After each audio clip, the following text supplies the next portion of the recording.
জ্যোতির্ময় নীতি, ইসলামের মহানীতি, পরিশুদ্ধ নীতি, ইসলামের জ্যোতির্ময় নীতি, যে নীতিতে অনুপ্রাণিত হল বিশ্ববাসী। আল্লাহর মনোনীত ধর্ম ইসলাম। আল্লাহর মন অনন্ত অসীম, অনন্ত অসীম মনের ভাব হচ্ছে ইসলাম। আমার জ্ঞান সসীম আর আল্লাহর অসীম, আল্লাহর মন অসীম। তাহলে সসীম জ্ঞানের দ্বারা আমি ইসলামকে বুঝতে পারবো না, কারণ ইসলামের 5টি রূপের উপর ইসলাম প্রতিষ্ঠিত। ইসলামের রূপ হচ্ছে 5টা: কালেমা, নামাজ, রোজা, হজ, যাকাত। ছোট্ট করে আলোচনা করবো। কালেমা, নামাজ, রোজা, হজ, যাকাতের উপর ইসলাম প্রতিষ্ঠিত। তাহলে ইসলামটা কি? কালেমা, রোজা, নামাজ, রোজা এগুলো হচ্ছে স্তম্ভ। তাহলে ইসলাম তো আবার ভিতরেও দরকার। ইসলামকে জানতে গেলে আল্লাহর নবীকে জানতে হবে, আর আল্লাহর নবীকে জানতে গেলে বিলায়াতগত কামিলুর সাথে মাখামাখি মহব্বত করতে হবে। বায়াত হয়ে বসে থাকলাম, পিঠ ধরে বসে থাকলাম, অথচ বীজ মুদ্রা বায়াতের উদ্দেশ্য হবে আল্লাহ রসুলের ইসলামকে জিজ্ঞাসা। পৃথিবীতে সমস্ত তরিকা, যত তরিকা এসেছে সব আল্লাহ রসুল, সব তরিকায় আল্লাহ পর্যন্ত পৌঁছে।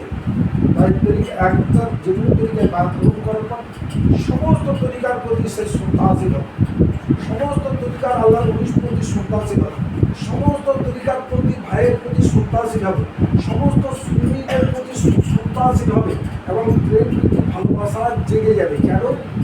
এই তরিকা উনি আল্লাহর উনি মধ্যে আল্লাহ রসুল মজুদ আছে।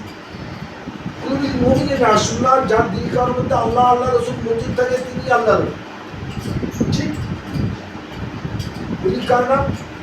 না, যিনি আল্লাহ নিকটে পৌঁছে গেছেন, আল্লাহ হয়ে গেছেন, আল্লাহ তার হয়ে গেছে। ঠিক তাহলে আল্লাহ কোন মনে থাকবে? কাবার মধ্যে আল্লাহর বাসস্থান আছে। কাবা ঘর আল্লাহর নিকটে এই কাবা শরীফকে যদি 70 বার ভেঙে গড়ে চুরমার করে দেয়, সগীরা গুনাহ হবে। যে গুনাহ মাফ হবে, এই গুনাহ করার পর যদি মানুষ আল্লাহর কাছে সারেন্ডার হয়ে যায় যে আল্লাহ আমি তোমার কাবা ঘরকে তুমি ভেঙে দিয়েছি, তুমি আমাকে মাফ করে দাও, তুমি মাফ করে দিলাম। গায়ের সাগরের বাংলায় যাই যখন ভূমিকম্প অনুশোচনা আসবে, আল্লাহর ভয় আসবে এবং যখন বক্তব্য করবে, অশ্বভাব হৃদয় কেঁদে কেঁদে উঠবে, তো আল্লাহ নাম মাফ করে দেবে। আর এই যে মানুষের দিল কাবা, এটাকে যদি কেউ ভেঙে দেয়, এই দিল কাবার মধ্যে আল্লাহর আসল কথা আছে, কিন্তু আমাদের দিলে কে আছে? আমাদের দিলে আল্লাহ নেই, আছে শয়তান।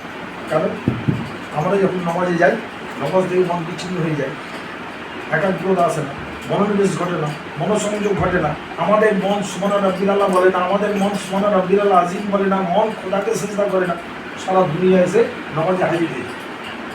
এর জন্য ইসলামের দুটো চর্চা, একটা বাতেনি চর্চা আর একটা শরিয়াতি চর্চা, ফেকার চর্চা। ফেকা কমপ্লিট হলে শরিয়াতি জ্ঞান আসলে এইবার তাকে তাসাউফ শিক্ষা করতে হবে। আমি পিঠ ধরে বসে থাকলাম,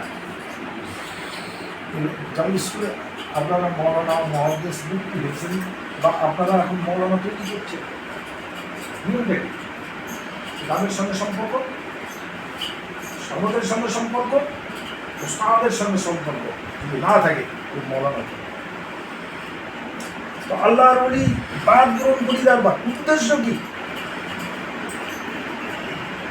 আল ফিকহ ইসলাম শরীয়ত আল তাসাসসুলের বানাতেন শরিয়াতি চর্চার দ্বারা 30 পারা করে কন্ঠস্থ করে সব দিন পাক হয়। আমি কলকাতায় একটা বড় সভায় প্রধান অতিথি করে নিয়েছিলাম, ওয়াহাবিরা, দেওবন্দিরা, জামাতিরা, ওই যে আমির বাড়ি মসজিদের কাছে 300 আলেম জুড়ে 300। ঠিক তারা কেউ